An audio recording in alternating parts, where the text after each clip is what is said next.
Hi friends, welcome back to our YouTube channel. ఈ వీడియోలో అయితే మనం పనసపొట్టు ఆవకాయ ఎలా రెడీ చేయాలో చూసేద్దాం వచ్చేయండి. సో ముందుగా మనం ఒక మామిడికాయ తీసుకుని దాన్ని ఫుల్గా తొక్క తీసేసుకుంటామండి. తీసేసుకుని మన దగ్గర ఆల్రెడీ తురుముకునేది ఉంటుంది కాబట్టి దాంతో ఫుల్గా గ్రేట్ చేసుకుంటాము. మామిడికాయని చిన్న చిన్న పీసెస్గా కాకుండా ఫుల్గా చిన్న చిన్న పీసెస్ని కూడా తురిమేసుకుంటాము. దీని తర్వాత మనం రేషియోస్ చూసుకోవాలన్నమాట. ఇది ఎలా ఉంటుంది అంటే, ఒక గ్లాస్ పనసపట్టుకి 2 గ్లాసులు మామిడి తురుము అయితే కంపల్సరీ ఉండాలండి. మామిడి తురుము తక్కువైనట్లయితే మాత్రం మనకు అదేమవుతుందంటే డ్రై అయిపోయినట్టు ఉంటుంది, ఊట రాదంట.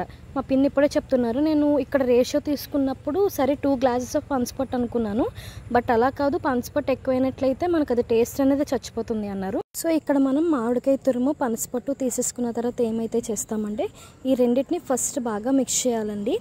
ఎందుకు అంటే మామిడికాయకున్న పులుపు పనసపట్టుకి బాగా అంటుకోవాలి. అప్పుడే మనం కారం కానీ ఉప్పు కానీ అలాంటివి యాడ్ చేస్తాము. సో ఇక్కడ నేను ఇంచుమించు ఈ రెండింటిని కూడా నేను అట్లీస్ట్ ఒక 2 మినిట్స్ అయితే బాగా కలుపుకున్నాను. కలుపుకున్న తర్వాత నాకు మామిడికాయ పనసపట్టు కొంచెం దగ్గరకు అయ్యాయి అనుకున్న తర్వాత మాత్రమే నేను కారం యాడ్ చేస్తాను. ఇక్కడ కారం కూడా ఎలా తీసుకున్నాము అంటే, ఒక గ్లాస్ పనసపట్టు కాబట్టి ఇక్కడ మేము ఏం చేసాము అంటే, కారము, ఉప్పు, ఆవ 3 కలిపిన పౌడర్ అయితే మార్కెట్లో అవైలబుల్ ఉంటుందండి. ఇంకా అదైతే తీసేసుకున్నాం. దీన్ని ఎలా తీసుకున్నాము అంటే, ఒక గ్లాస్ పనసపట్టుకి 1 గ్లాసు 3 కలిపిన పౌడర్ అయితే వేసేసుకున్నాము. ఫస్ట్ నాకు కలిపేటప్పుడు ఎలా అనిపించింది అంటే, అమ్మో కారం ఎక్కువైపోయిందేమో దాన్ని, ఎందుకంటే నాకు పనసపట్టు తక్కువైపోయినట్టు అనిపించి కారం బాగా ఎక్కువగా కనిపించేసింది. కానీ కలుపుతున్నప్పుడు నాకు అర్థమైందనమాట, ఈ మామిడికాయకు ఉండే జ్యూస్ ఉంటుంది చూసారా, అది మనం బాగా మిక్స్ చేసే కొద్దీ ఆ జ్యూస్ అనేది కారాన్ని గట్టిగా తీసుకుందనమాట.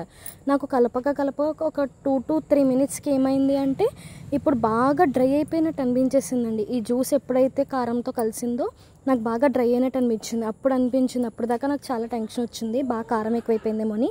ఇప్పుడు మనం ఇలా కలిపేసుకున్న దాన్ని ఏం చేస్తామంటే, మనం పళ్ళెంలోకి తీసేసుకుని బాగా పల్చగా అయితే పెట్టుకుంటాము. తీసుకుని దీన్ని సన్ డ్రై చేయాలి. మార్నింగే పెట్టేసుకుని ఈవినింగ్ వరకు సన్ డ్రై బాగా మంచి ఎండలో ఎండితే సాయంత్రానికి అయితే ఎండిపోతుందండి ఆవకాయ అనేది. సో నేను కలిపిన వెంటనే ఏమాత్రం లేట్ చేయకుండా తీసుకెళ్ళి వెంటనే ఎండలో పెట్టేశాను. ఒకసారి సర్ది మళ్ళీ పెట్టేశాను. ఈవినింగ్ వరకు ఇలాగే దీన్ని ఏం ముట్టుకోకుండా వదిలేసామండి. ఇప్పుడు ఏం చేస్తామంటే, మనం దీనికి పోపు అయితే రెడీ చేసుకోవాలండి. పనసపట్టు ఆవకాయకి పోపు కూడా చాలా ఎసెన్షియల్. దానికి ఒక బాండీ తీసుకుని కొంచెం ఆయిల్ ఎక్కువగానే పడుతుంది, అట్లీస్ట్ ఒక 2 గరిటెల ఆయిల్ అయితే కంపల్సరీ పట్టేస్తుంది.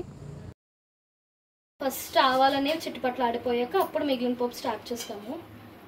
ఆవాలు కొంచెం చిట్టుపట్లు ఆడిపోయాక మినప్పప్పు, పచ్చిశనగపప్పు వేసుకుంటామండి. ఇవి మాడిపోకుండా దగ్గరే ఉండి మనం రోస్ట్ చేసుకుంటూ ఉండాలి. ఇందులోనే ఎండుమిర్చి, కరివేపాకు మొత్తం అన్నీ వేసేసి ఒక్కొక్కసారి చిట్టుపట్లు ఆడే వరకు ఉంచుకుంటాం అన్నమాట పోపు అనేది.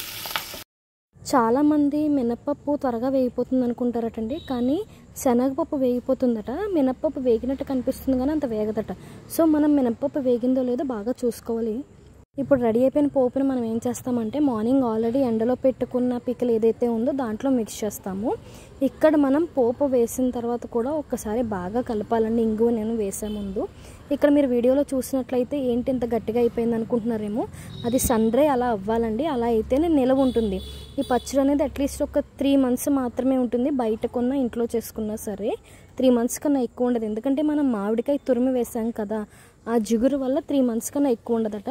ఈ 3 మంత్స్ కూడా పాడవకుండా ఉండాలి అంటే మనం ఎండలో పెట్టాలి. దీని తర్వాత ఇక్కడ మనం ఏం చేస్తున్నామంటే, ఇంగువ నూనె అనేది బాగా యాడ్ చేస్తున్నాము. ఇంగువ నూనె ఎలా యాడ్ చేయాలనేది మీకు ఆల్రెడీ షార్ట్స్లో పెట్టాను. మీరు చూడనట్లయితే వెంటనే వెళ్ళి ఆ షార్ట్ని చూడండి. ఇక్కడ ఇంగువ నూనె వేయడం అనేది చాలా ఇంపార్టెంట్. అప్పుడే మనకి పచ్చడికి మంచి టేస్ట్ అనేది వస్తుంది. వేసిన తర్వాత కూడా బాగా మిక్స్ చేసుకోవాలి. ఇక్కడ ఈ మెయిన్ పనసపొట్టు ఆవకాయలో మనకు ఉన్నది ఏంటంటే, ప్రతి చిన్న స్టెప్లోని బాగా మిక్స్ చేసుకోవాలి. స్టార్టింగ్ దగ్గర నుంచి ఎండ్ వరకు కూడా మనం మిక్స్ చేసుకుంటూనే ఉండాలి. ఆ మిక్స్ చేయడం వల్ల మామిడికాయకు ఉన్న టేస్ట్ అనేది పనసపట్టుతో కలిసి ఆవకాయకి మంచి టేస్ట్ అనేది వస్తుందటండి.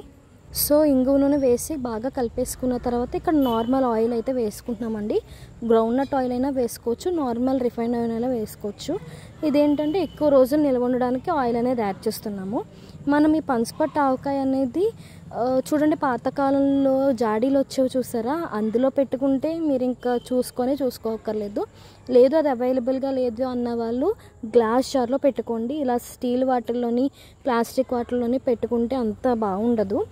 ఈ పనసపట్టు ఆవకాయ అనేది మనకు బయటైనా దొరుకుతుందండి. బయట దానికి మనం ఇంట్లో చేసుకున్న దానికి డిఫరెన్స్ ఉంటుంది. అదేంటి అంటే, బయట చేసే పచ్చట్లో బయట షాప్స్లో అమ్మే పచ్చట్లో ఏం చేస్తారు అంటే ఇక్కడ మనం మామిడి తురుము ప్లేస్లో నిమ్మప్పు అనేది వేసేస్తారు.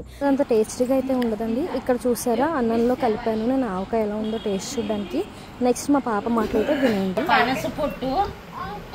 పనసపొట్టు అను ఆవకాయ చాలా సూపరు.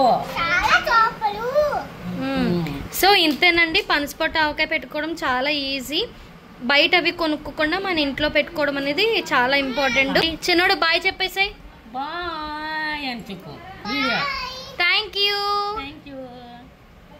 వాచింగ్ వీడియో అని